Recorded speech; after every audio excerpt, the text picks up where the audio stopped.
आज के समय में हर तरह के निवेशकों के लिए म्यूचुअल फंड्स एक गो टू ऑप्शन हो गया है। आज आप आसानी से किसी भी म्यूचुअल फंड्स को जल्दी से खरीद सकते हैं और आसानी से बेच भी सकते हैं, थैंक्स टू डिजिटल इंडिया। अरे ये सब तो ठीक है, पर बेचना कब है? अगर आपको भी इनकी तरह ये कंफ्यूजन है कि आप म्यूचुअल फंड्स कब बेचना चाहते हैं और कब बेच सकते हैं, चिंता ना करें, क्योंकि इस वीडियो में आज मैं आप दोनों को ही ये बताने वाली हूँ कि कब आपको म्यूचुअल फंड से एग्जिट करना चाहिए और कौन से ऐसे फैक्टर्स हैं जो आपको एक बार कंसिडर कर लेना चाहिए जब भी आपको म्यूचुअल फंड से एग्जिट लेना है या फिर किसी भी फंड को बेचना है। आपको ये सब इसीलिए करना है क्योंकि आपके इन्वेस्टमेंट में कोई भी नेगेटिव इम्पैक्ट ना आए। तो बस इसी के साथ चलिए शुरू करते हैं इस वीडियो को। और आगे बढ़ने से पहले अभी तक इस चैनल को सब्सक्राइब नहीं किया है तो तुरंत सब्सक्राइब करें।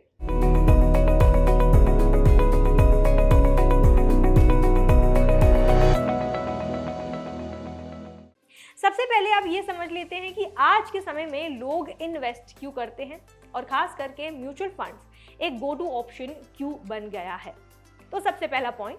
क्यों लोग इन्वेस्ट करते हैं, इसका आंसर ये है कि आज शायद सब लोगों को ये भी समझ आ गया है कि आने वाले टाइम पर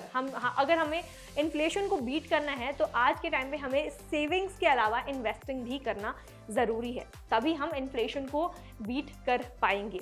और दूसरा सवाल, क्यों म्यूचुअल फंड एक गो टू ऑप्शन है, इसका आंसर ये है क्योंकि म्यूचुअल फंड आई थिंक सारे ही तरह के इन्वेस्टर्स के लिए बनाई गई है। चाहे आज हम कंजर्वेटिव इन्वेस्टर्स की बात करें, चाहे हम एग्रेसिव इन्वेस्टर्स की बात करें, या फिर चाहे हम ऐसे निवेशक की बात करें जो एक बैलेंस रिस्क लेना चाहते हैं अपने इन्वेस्टमेंट में, या फिर हम चाहे एक ऐसे इन्वेस्टर की बात करें जो शॉर्ट टर्म के लिए इन्वेस्ट करना चाहते हैं, जो मिड टर्म के लिए इन्वेस्ट करना चाहते हैं, या फिर जो लॉन्ग टर्म फाइनेंशियल गोल्स को अचीव करने के लिए इन्वेस्ट करना चाहते हैं, या फिर हम ऐसे इन्वेस्टर्स की बात करें जो सिर्फ छोटा छोटा अमाउंट करके सेव करके इन्वेस्ट कर सकता है, या फिर हम ऐसे इन्वेस्टर्स की बात करें जो एक लमसम सेविंग्स कर लमसम इन्वेस्टमेंट कर सकता है। तो म्यूचुअल फंड्स सारे ही तरीके के इन्वेस्टर्स लोगों के लिए बनाई गई है और शायद यही कारण है कि आज बहुत से लोग म्यूचुअल फंड्स को एक्सप्लोर कर रहे हैं और उसमें इन्वेस्ट कर रहे हैं। अब सवाल ये आता है कि जब भी आज अगर आप म्यूचुअल फंड्स को खरीद तो लिया है, लेकिन इसे बेचे कब और किस स्थिति में हमें इसे बेचना चाहिए।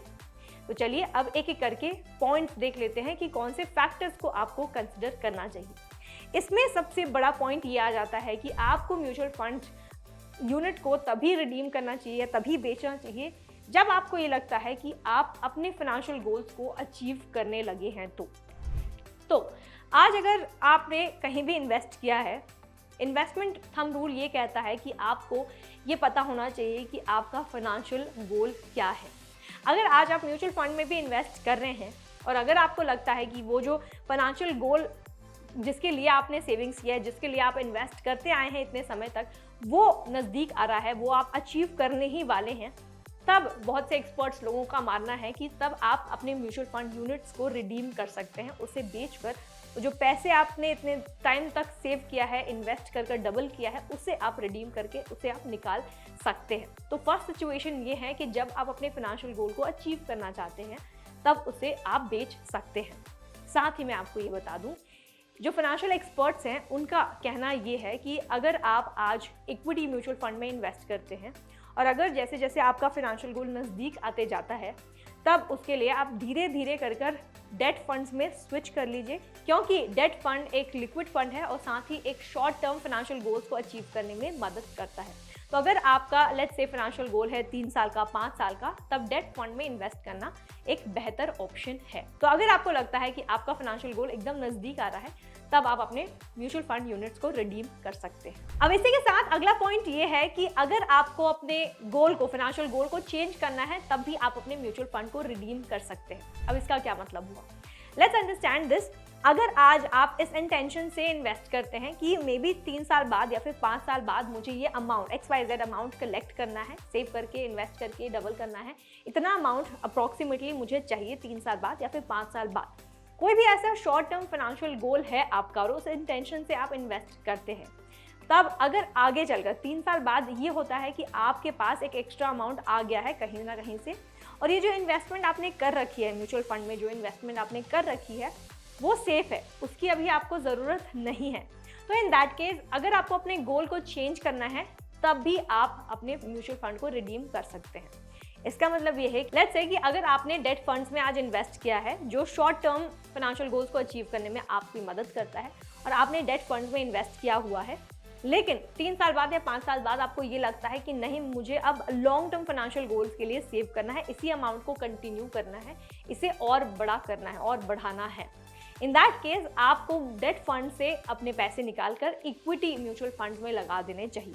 क्योंकि इक्विटी म्यूचुअल फंड एक लॉन्ग टर्म फाइनेंशियल गोल को अचीव करने में हेल्प करता है और साथ ही over a long period of time आपको ज़्यादा रिटर्न्स वो देने के लायक है। तो इक्विटी म्यूचुअल फंड्स एक अच्छा ऑप्शन है अगर आपको लॉन्ग टर्म फाइनेंशियल गोल्स को अचीव करना है। तो दूसरा पॉइंट यही है कि जब आपको लगता है कि आपको अपने गोल्स को चेंज करना है या फिर आपको लगता है कि अब आपको स्विच कर लेने चाहिए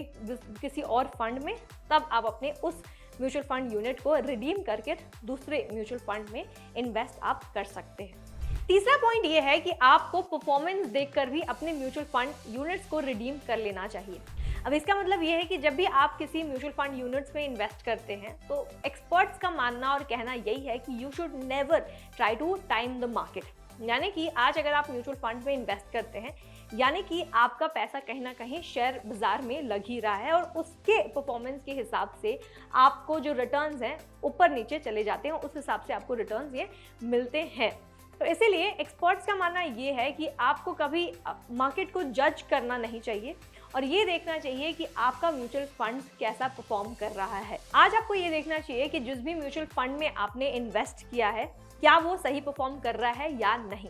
आपको ये देखना होगा कि अगर लेट्स सपोज आज मार्केट नीचे है, अच्छा परफॉर्म नहीं कर रहा है, इस चक्कर में आपको ये लगता होगा कि जल्दी से मैं अपने म्यूचुअल फंड को बेच देता हूँ, जितने रिटर्न अभी तक हैं उसे ही मैं सेव करके रख लेता हूँ। पर आपको ये नहीं करना है, बल्कि आपको ये करना है कि आपको अपने फंड से दूसरे जो मार्केट के फंड्स हैं उसे कंपेयर कर लेना चाहिए और ये कंपेयर करना चाहिए कि क्या वो बेंचमार्क रिटर्न दे सकता है आगे इन फ्यूचर या फिर नहीं। अर्थात ये कि अगर आप देख रहे हैं मार्केट नीचे है, इसका मतलब ये कि सारे ही फंड्स जो हैं मार्केट के वो ऑटोमेटिकली नीचे ही होंगे। और अगर आपको ये लगता है कि बाकी के जो फंड्स हैं वो कंपैरेटिवली अच्छे परफॉर्म कर रहे हैं बट आपका जो फंड है पर्टिकुलरली ये परफॉर्म नहीं कर रहा है, तब इन दैट केस आपको ये कंसिडर करना चाहिए कि कैसे आप दूसरे यूनिट्स में स्विच कर सकते हैं। वैसे एक्सपर्ट्स लोगों का ये भी कहना है कि अगर आप देख रहे हैं कि आपका फंड लगातार 2 साल तक परफॉर्म नहीं कर रहा है और अंडर परफॉर्म कर रहा है बेंचमार्क के रिटर्न के हिसाब से, तब इन दैट केस आपको कंसिडर करना चाहिए और अपने म्यूचुअल फंड स्कीम को चेंज कर देना चाहिए। इसी के साथ चौथा पॉइंट ये है कि आपको टैक्स इम्प्लीकेशंस के बारे में भी सोच लेना चाहिए जब आपको अपने यूनिट्स को बेचना है तब। अब इसका क्या मतलब हुआ? इसका मतलब ये है कि आज अगर आप किसी भी म्यूचुअल फंड्स में इन्वेस्ट कर रहे हैं तो आपको पता होगा कि इस पर जो रिटर्न आपको मिलता है, जो गेन्स आपको मिलता है, उस पर आपको टैक्स भरना ही होगा। ये हो सकता है शॉर्ट टर्म कैपिटल गेन या फिर ये हो सकता है लॉन्ग टर्म कैपिटल गेन। इन दोनों में से ये डिपेंड करेगा कि कौन से कितना % का आप टैक्स भरेंगे। तो जब भी आप अपने यूनिट्स को रिडीम करना चाहते हैं तो ये भी देख लीजिए कि कितना टैक्स अल्टीमेटली आप अपने पॉकेट से भरने जा रहे हैं। वैसे तो मैं आपको बता दूं, आज अगर आप ELSS में इन्वेस्ट करते हैं तब आपको 1.5 लाख तक का टैक्स एग्जेम्पशन मिलता है, यानी कि इस इन्वेस्टमेंट पे आपको टैक्स नहीं भरना है। लेकिन अगर आप ELSS छोड़ के बाकी के म्यूचुअल फंड्स में इन्वेस्ट कर रहे हैं तो आपको टैक्स भरना है। अब मैं आपको ये बता दूं,